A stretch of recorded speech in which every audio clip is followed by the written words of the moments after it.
Okay, we're good. Excellent. Well, hello, welcome. Thank you for coming. I know this is always fun. It's a brand new session for me to go in and do. Well, I'll talk about that in a minute, but we're going to talk about culture.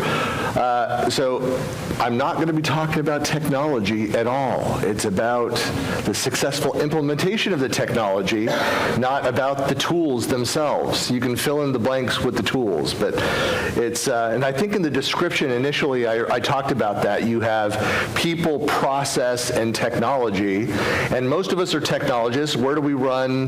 We have a problem to solve, and we think, tools, technology, we can go solve it this way. And we back that up. It's like, we'll change a process here, but what we often don't do is have the conversations with the people to find out if the other two are even necessary. And so I'm going to be talking about the cultural aspects of collaboration and that side of it. I know that we're not supposed to share in the short ones too much detail here. My details, the slides are up there, so if there's anything you're interested in following me, or if you have questions that you'd like to discuss on any of these topics, one, feel free to interrupt me, ask questions throughout. We don't have to wait to the end. And then two, you can reach out to me. I'm here all week, folks. So, and then I also like to point out that this is one of the ugliest slide decks that I put together, and it's not a knock on the team for putting together the deck, the style guide, but it's 4 lists. So here's what I'm going to talk about today. So one, we're going to talk about why culture is important. I'm going to share a couple stories, some experiences that I've had. I've been doing this and working predominantly in collaboration technology, information management systems, for 32 years now. So for a long time, I've been through a few different implementations, and I've learned some things about culture. I'm going to talk about what we've learned about that and what specifically helps or makes or breaks culture for an organization. What does a collaborative culture look like? So what kind of best practices for that? How do you plan for or improve upon if you have the beginnings of a working collaboration culture, like a healthy culture? And then how do you jumpstart? How do we really get this moving? What can you go and do today? So let's start with why collaboration culture is important. And I want to start this by sharing a story. I worked for a company called EDS. Does anybody remember EDS? Ross Perot's old company. So early in my career, I was a business analyst and technical writer, and we went and we did this mind mapping exercise. If anybody's ever done that, we did a cool version of that. This is where you go in, you do like the psychological profile to better understand your personality and your style. But we actually went so far similar to this photo. They're doing something slightly different, like a trust thing, but we had a grid laid out on the ground. And I had been there for a couple months, and I had some people that I absolutely loved working with, and those that just rubbed me wrong in every possible way.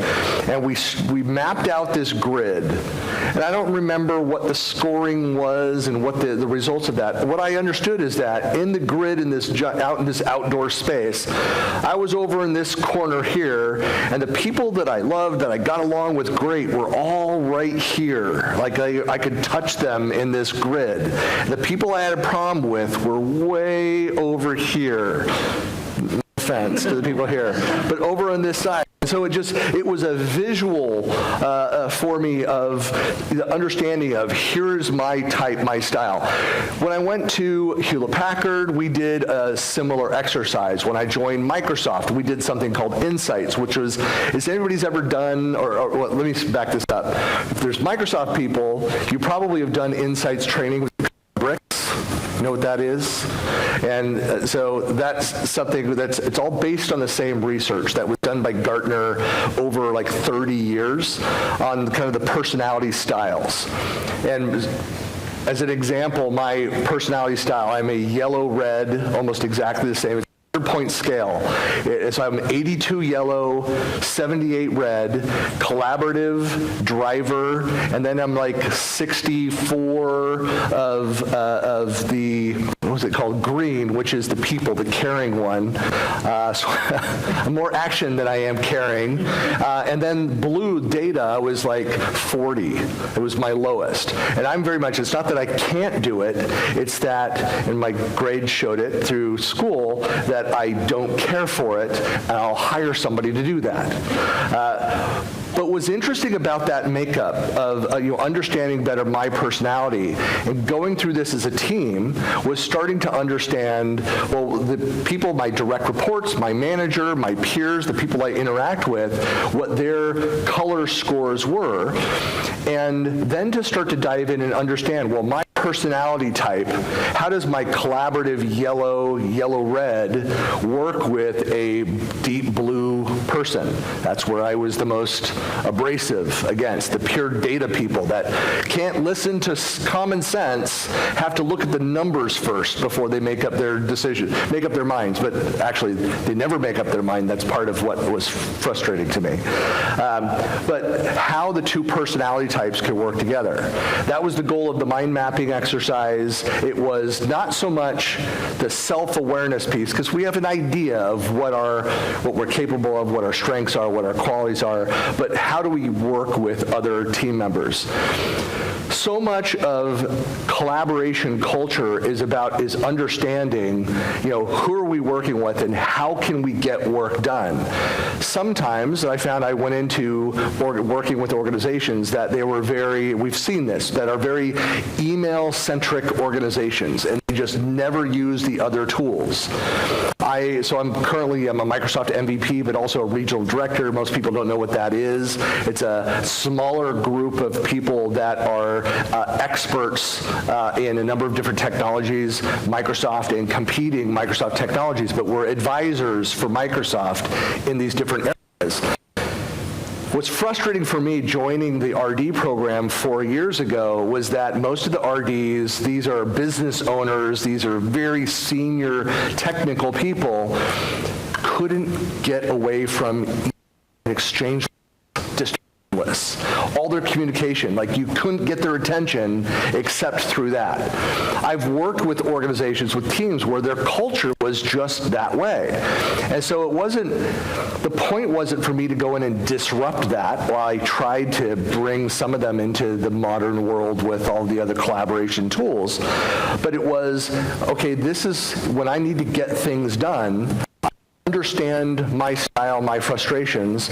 I understand how this group of people are working, and then I say, well, here's how, if I need to get things done, here's how I communicate, here's how I work with them.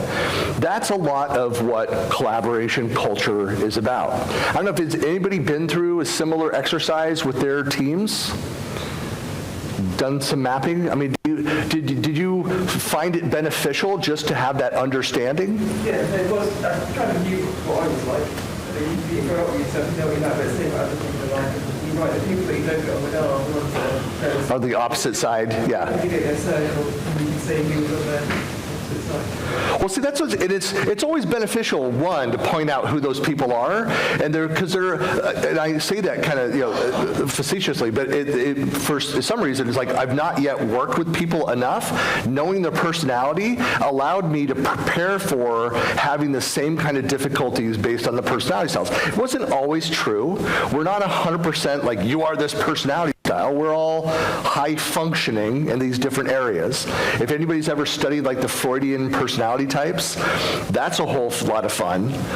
They're very negative, to put it lightly. Does anybody want to be described as, no, I'm a psychotic personality. High functioning, doesn't matter, you're high functioning, you're psychotic, whoa, and we do need to watch out for those people, regardless of the functioning level. But it's understanding the personality styles and knowing how to engage helps with those discussions. I've sometimes walked into, I had a problematic manager, and I had a difficult time figuring her out. Going through the exercise, looking at her profile, and what we know, the basics about the profiles. And there's free tools. I'm not pushing people to go and sign up for these things. There's free tools tools and assessments that are out there. It's one way that you can go and better understand your organization. But it prepared me to know how to better collaborate with her. And I mentioned like the email people. And there's the people that are the hardcore yammer social collaboration types. And we all know some of them. And I'm probably more heavily on that side because I believe in the power of community, of crowdsourcing ideas and getting feedback from people that way versus, go off to my little group where I know the capabilities of that email group and that they don't get out much, they play a lot of video games, they do soldering on the weekend, that crowd, we know who they are. And then there's the collaborative types. I know the questions I can ask this group in the email group. I know that I can go to this other group and ask broader questions, and a lot of them, the people that are social collaboration types, from my experience, I know that they are more collaborative in nature. They won't just go and share their opinion. They will actually take bigger questions, deeper questions, and go out to other networks, and they will find more information and bring that in. And it's good to have a blend of those things, because usually the hardcore email types don't go out on weekends, probably hoarders.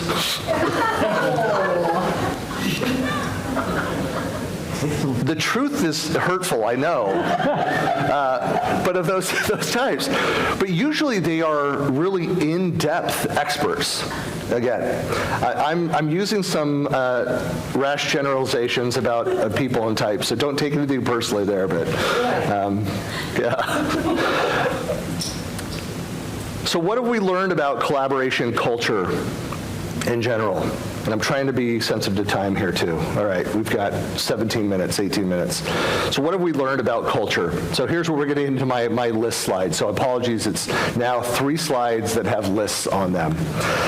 What we've learned about collaboration. So one, that when it works is when there is intent and there's purpose.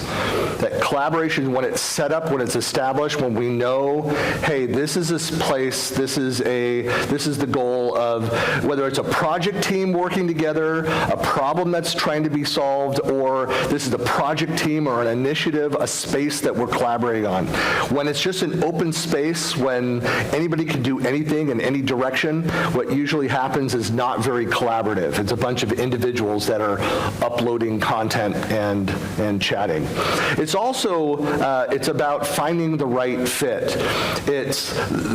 We have learned that one size does not fit all for collaboration, even inside of an organization. And we saw this doing SharePoint implementations and doing Yammer deployments and Teams deployments, all these different things, is that you can't then go in and say, this is the one way to go and build out a team site.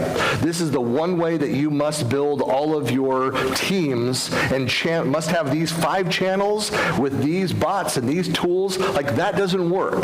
That's not the way that they're supposed to work.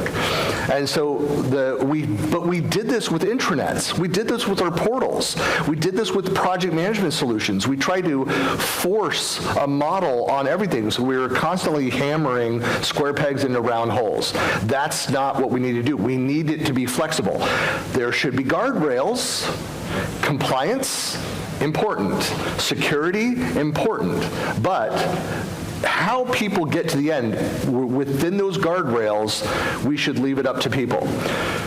We've also understood that the more people become familiar with technology and tools of process, the more mature their needs are. I always equate this, like early in my career as a business analyst, and I would go in and talk with project teams, and I'd ask that a version of what are your requirements?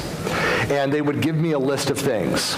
Then I would show them some new next-gen technology, and then ask them what their requirements were, and their requirements would leap, because they embraced the future. And so it went into this whole debate, and this is something where professors have discussed this for years. Like, do you share what's possible first, then ask, or do you ask them? People will will move forward based on the lens of their understanding. So if their requirements without understanding what's possible will be very limited because they think, well, I'm not going to be able to get all this other stuff. But if you show them what's possible, then they're asking for flying cars. They want that psychic interface. I don't want to have to, the effort of lifting my arms to type. They want all of the advanced capabilities, and so you need to temper that. It has to be an iterative process to get there, because the more people learn, the more they get used to, then their requirements grow. They start to see, like, here's how I can build on and fold in and do more than what I'm doing today. Iteration is the key. So whether it's just capturing requirements about how we need to work together, iterating on that process, showing them a little bit of what's possible. What if we did this? Let's pilot this. So give them this delivers what you asked for. We've added a few things. What do you think about this? And where you're actually planning to go might be 3 or 4 steps beyond what you're showing them in those iterations. But when you do that, and then people start saying, like the wonderful world of like metadata and information architecture management, when you start showing some of the automation, and we could do this, they start thinking, wow, if we had that additional data, we could actually build apps and tools to automate this aspect of it. We could spend less time on this without doing this. So they can't get to that next step without that iterative process and kind of baby stepping them through. It was almost a hand raise. Also, that people are able to self-monitor. I think 10 years ago, so much of our collaboration systems were so top-down enforced. Again, here's the model for collaboration. And we realize that, and I don't know how many people are Yammer fans. Like, I'm a fan of Yammer. It has its places. I'm more of a fan of Teams than I am of Yammer, but I do like Yammer a lot. But one thing that Yammer really promoted is the idea and these social platforms is that people can self-monitor. People can, if they understand the rules and the guidance, then they can remain within those guardrails. You don't have to be a police state within your collaboration environments. And then the rate of change, as people learn more, it also increases very rapidly. And so organizations actually need to get better at it. It needs to be a strength of organizations to be good at change, to recognize when change is happening, have a process for that. If people are complaining that we got another tool on this, then they're missing the point. You've failed on bringing people over to the vision, like this is what we're trying to accomplish. If it should be outcome-based, I could throw a bunch of jargon and stuff at it, but basically if people are talking about features rather than the outcomes and what they're actually able to accomplish, then you need to go back and kind of relook at and discuss with those people what you're actually trying to accomplish. But most of all, what's critical here is people need to have a voice. There have to be mechanisms that they're heard. I call it a Buckleyism, I say it a lot.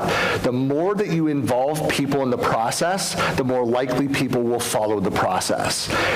A simple lesson that I learned, and you can think about that with yourself. If you're cut out of the decision-making process, how likely are you to follow that decision that's made? There's a little bit of you that's like, why was I not even included on that? Good luck with that. Now, that kind of attitude. When people are involved, even if they don't agree with the process, and this is like a project management 101, if people understand the process, the thinking process, the decision-making process around a decision, and if they have a voice and they voice their opinion, they know that they're heard, and they know why their idea was shot down or why it was not prioritized, but they were part of that process, they'll be more accepting. And they actually become strong advocates for helping others in the organization and say, no, I know we asked for these 10 things. Here's why we're doing what we're doing. Here's our approach. And they become strong advocates for helping that move forward. So what does a collaborative culture look like? List number 2. But look how happy these people are. It's where we want to be, right? I try to pick stock images that fully embraced where our hearts are truly. Night meetings. Sorry? Night meetings. So again, it goes back. Intent and purpose. What are the goals? What are the purpose? What are we trying to accomplish? That's what a collaborative organization looks like. Defined spaces. So there's a place for people to go and work. My wife is a visual designer. She works for, I think you have it over here, Restoration Hardware. Super expensive furniture store that doesn't do sales. They don't have seasonal deals. And if you don't like the design, they'll walk you out the door. My wife lives that in our home as well. The basement, which is my office, she has no say over how I decorate, what I do down there. She also never comes to the basement, because she can't touch it and clean it. Anyway, but having defined spaces, so a place, everything has a place, everything has a home, everything has a purpose. If your team is wondering, like if I get assigned a new project, XYZ, I'm going to go and I'm the project manager, I'm going to start it up. If I don't know, where do I create a space? What do I go and do around that? That's that defined space. In my organization, it's teams. We have a provisioning process for that. There's a request process, which is very quick. It's approved within minutes. But you define what it is, the type of project, whether it's product-related, customer-related, partner-related, or other. And then with that, there are certain permissions, things that are allotted, but that is then provisioned. But it does things like looks for duplicates, it looks for similar things, it makes other suggestions, it also puts all of the security measures in place, it puts the compliance, the governance rules in place so that it's reviewed on a regular process, kind of all those things. But we have the defined space. When there's something that's internal, where we want to share some news and allow people just broad feedback, it goes into our corporate Yammer community. When it's something that's policy documentation, a form somebody needs to fill out, it goes straight to our SharePoint portal. And so people are crystal clear on those three environments. So we have the defined spaces. We also focus largely, and there's a lot of room for improvement here, focus on search and discovery. In a longer presentation, I go through and I talk extensively about discovery. I've spent many years in consulting around social collaboration platforms, and there's tons that we can learn. If you go and look at Twitter or Facebook, you notice that it has the panels on the side. It's all discovery. The science that's behind that and the manipulation of the discovery mechanisms, but are so critical to the way that we consume information. And so making sure that search is a focused area within your collaborative environments is critical. Because if you're working in these spaces and you're creating content and you're adding that, and if people can't go and easily find and surface that information, obviously that's a problem. So again, there are sessions on search strategy. The overall user experience, the quality of the look and feel of the environment is hugely important. So that's something just to be focused on. Having leadership that models the collaboration, they actively participate, is so critical. Again, this is another project management 101. Having leaders that's not enough just to say, oh yeah, I wrote the check, we're moving forward with this, but they are actually actively participating is so critical. Recognizing people for trying new things and rewarding teamwork are both critical to these collaborative spaces. And then finally, overall communication. It goes back to having people involved. Do people feel like they have a voice?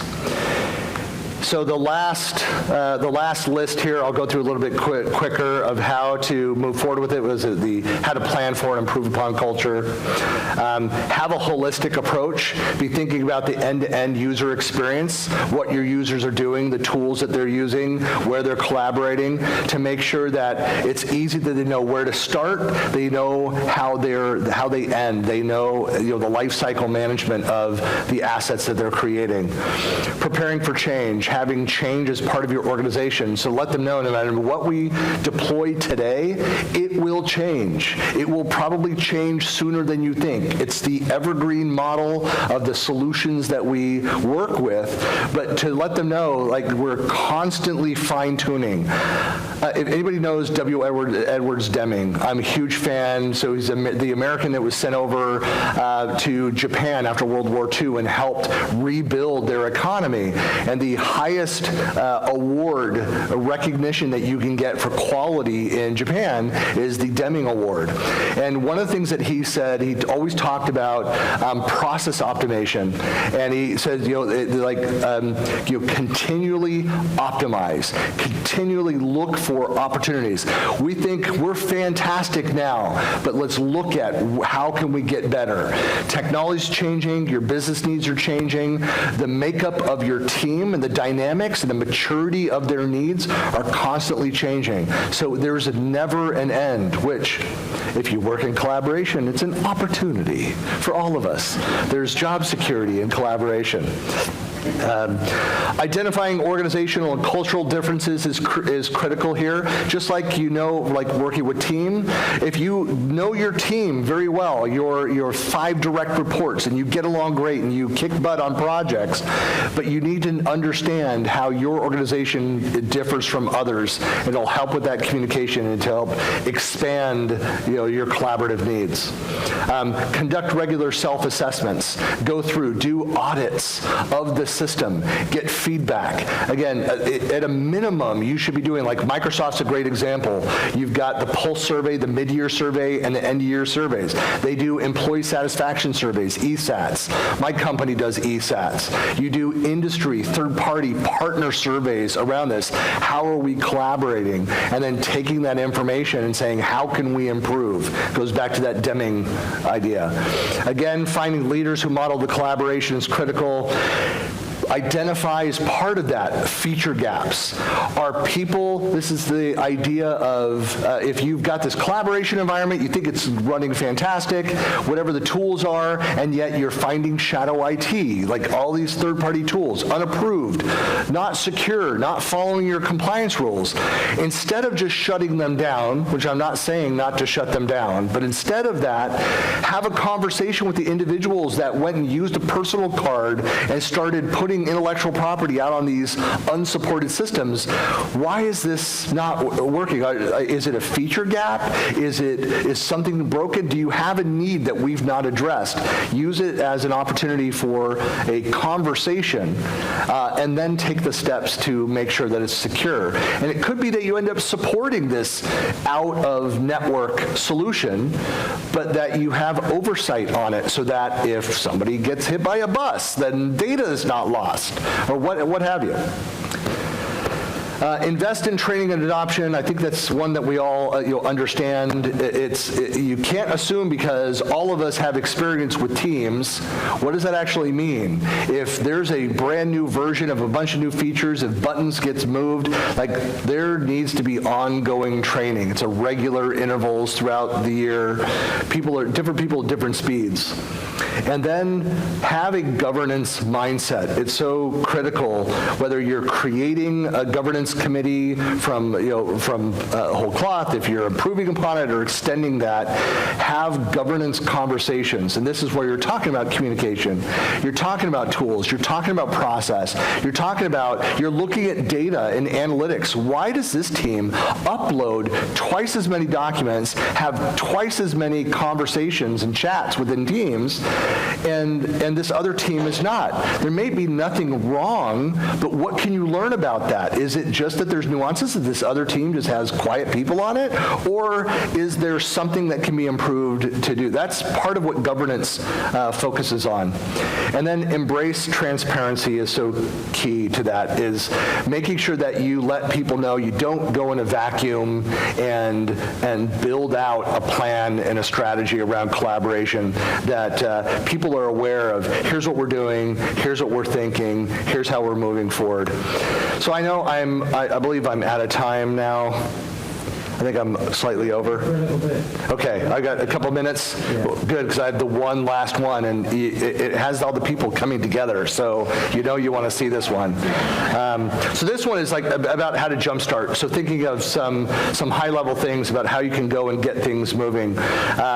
So one is putting together a cross-section of people to look at collaboration with your organization and talk about it. Different stakeholders at different levels, different roles, so that different voices allow people to self-select. This is actually, like, I'm a big believer in finding champions within the organization. It could be at any jobs there, but their level of passion and interest in helping fix or solidify collaboration in your organization, you can carry that a long way. They will become your biggest advocates in whatever decisions you make. You know, they'll usually self-identify. You ask first, hey, would anybody like to be involved? And then you qualify that. Some people are like, yeah, I know you. You're overworked now. Like, this is not for you. Like, but you're better off by having people self-select for this. Take the time to really understand the culture. Don't just pay it lip service.